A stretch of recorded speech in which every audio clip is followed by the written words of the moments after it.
Það er til svartur listi yfir öpp sem TSA skoðar með stækkunargleri og sem næstum enginn þekkir. Þú gætir verið með fullkomna ástæðu í vassanum til að fá vegabréfsáritunina þína afturkallaða eða vera haldið í alltaf 8 klukkustundir. Allt frá spjallhópum með undarleg nöfn til verkfæra sem þú notar í vinnunni innihald símans þíns skiptir í dag meira máli en farangurinn þinn. Vertu viðbúinn, því við ætlum að greina hættulegustu öppin sem flestir ferðamenn hunsa og sem geta breytt fríinu þínu í algjöra lagalega martröð. Byrjum. Númer 8. Skilaboðaforrit með hernaðarlegri dulkóðun. Við byrjum á einhverju sem virðist mjög faglegt en kveikir strax viðvörunarbjöllur. Forrit eins og Signal eða jafnvel Telegram eru lögleg samskiptatæki en fyrir toll eða landamæravörð undir álagi þýða þau eitt að þú hafir eitthvað að fela. Vandamálið er ekki forritið sjálft, heldur það merki sem þú sendir með því að hafa það uppsett. Margir ferðamenn hafa verið yfirheyrðir tímunum saman einfaldlega vegna þess að starfsmaðurinn gat ekki nálgast spjöll sem eyðast sjálfkrafa. Af hverju gerist þetta? Vegna þess að réttartæknibúnaður landamæra yfirvalda á erfitt með að brjóta niður þessa kóðamúra. Þegar embættismaður sér að þú notar slík forrit vaknar forvitni hans samstundis. Í hans huga, ef þú værir hvorki glæpamaður né njósnari, þyrftiru ekki að fella skilaboðin þín á bak við öfgakennda dulkóðun. Ef þú notar þessi forrit ekki af lífsnauðsynlegum ástæðum í starfi þínu, fjarlægðu þau. Það er betra að sækja þau aftur eftir lendingu en að eyða heilum síðdegi í að útskýra hvers vegna þú kýst algjört nafnleysi. Eitt einasta hópspjall með grunnsamlegu nafni getur nægt til að síminn þinn verði gerður upptækur í margar vikur. Númer 7. Alþjóðleg veðmála og fjárhættuspilaforrit. Þú veist það kannski ekki, en veðmála og netkasinóforrit geta verið bánvængildra í tollinum.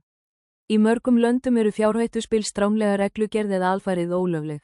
Ef þú ferðast til ríkja með ströng trúarleg eða siðferðileg lög getur það að hafa forrit eins og Bet365 verið túlkað sem tilraun til skattaundanskota eða þátttöku í ólöglegri starfsemi. Jafnvel í vestrænum löndum segja þessi forrit mikið fjárhagslegt ástand þitt. Yfirvöld leita að einstaklingum sem gætu verið berskjaldaðir fyrir mútum eða ferðast vegna grunnsamlegra peningafæslna. Ef þau sjá sögu stór veðmál gætiru verið flokkaður sem áhættusamur ferðamaður. Fjarlægðu öll spor þessara forrita. Þú vilt ekki að einfalt fótboltaveðmál verði ástæðan fyrir því að þér sé neitað inngöngu í land. En þetta er aðeins byrjun. Næsti flokkur hefur valdið flestum handtökum síðasta árið vegna fjárhagslegrar eftirlits. Númer 6. Dulritunargjaldmiðlaveski og órekjanleg fjármál. Þetta er eitthvað sem fáir nefna.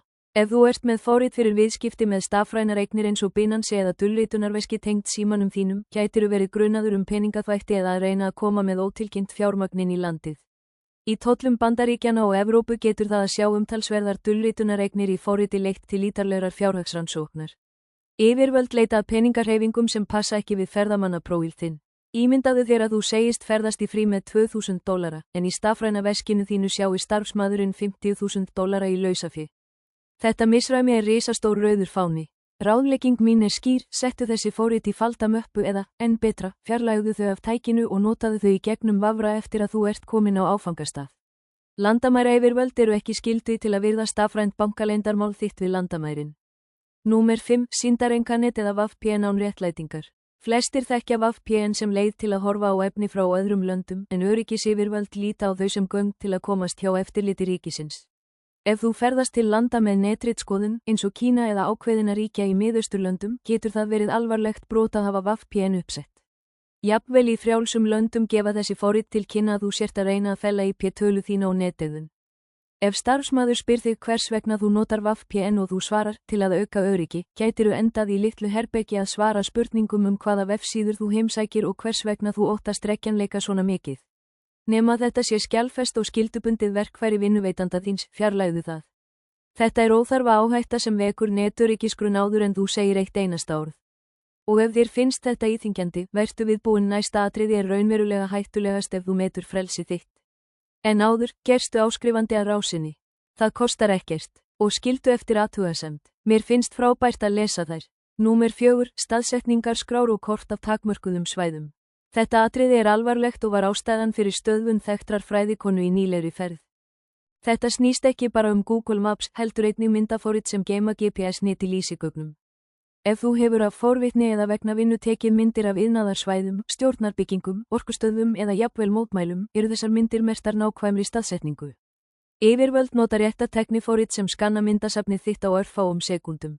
Ef þau greina að þú hafir verið á svæðum sem teljast viðkvæm eða með mikla öryggisþýðingu breytist hefðbundin athugun í njósnarannsókn. Það skiptir engu máli hvort þú varst ferðamaður að taka mynd af flugvél í þeirra augum ertu að skrá veikleika. Tæmdu eita möppu og tryggðu að saga mikilvægra staðsetninga sé nútláður en þú kemur að öryggisröðinni. Slökktu á staðsetningaskráningu mynda nokkrum dögum fyrir brottför. Númer 3. Stefnumótaforrit með alþjóðlegum prófílum. Þetta hljómar persónulegt en er raunveruleiki í innflytjenda eftirliti. Forrit eins og Tinder eða Bumble geta verið notuð gegn þér ef yfirvöld grunna að þú ferðist til að ganga í ólöglegt hjónaband eða stunda kynlífsvinnu. Ef prófílinn þinn er stilltur á tungumál áfangastaðarins og þú átt virk samtöl við heimamenn, geta þau sakað þig innflytjendaáform. Margir ferðamenn hafa verið vísað úr landi vegna skilaboða eins og ég get ekki beðið eftir að koma og vera hjá þér. Fyrir þig er þetta rómantík. Fyrir þau er þetta brot á skilyrðum ferðamanna vegabréfsáritunar. Ef þú vilt ekki að ástarlíf þitt verði meginumræðuefni í 4 klukkustunda yfirheyrslu, haltu þessum forritum utan aðalskjásins og eitu samtölum sem gætu verið túlkuð sem áformum varanlega búsetu. Númer 2. Vinnuforrit í giggakerfinu og óformlegri atvinnu. Vertu sérstaklega varkár ef þú ferðast með ferðamanna vegabréfsáritun.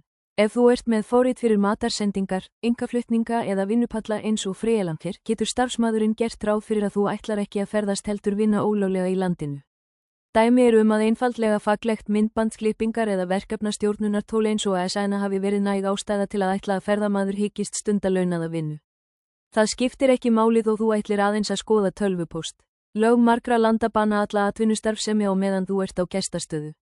Síminn þinn þarf að endurspegla að þú sért eingöngu að ferðast til hvíldar. Ekki láta forrit sem er 5 megabæta stærð eyðileggja inngöngu þína og leiða til 10 ára ferðabanns.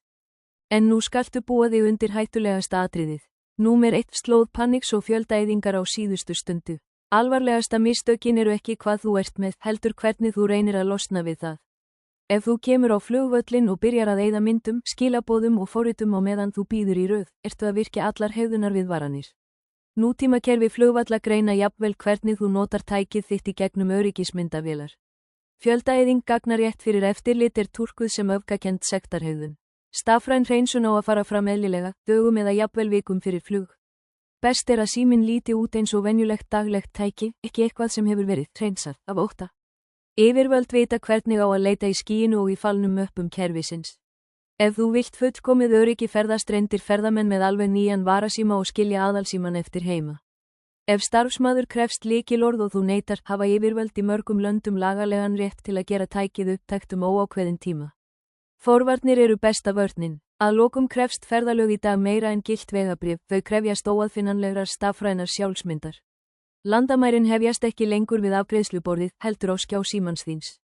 Friðhelgi einkalífs er réttur, já en á flugvelli hefur öryggi alltaf síðasta orðið. Ef þessi upplýsing var gagnleg fyrir næstu ferð þína, gætiru fylgt okkur fyrir fleiri ráðum ferðalög og öryggi. Segðu okkur í athugasemdum hvort þú hafir einhvern tíma lent í skrítinni reynslu í tolli. Góða ferð og vertu öruggur.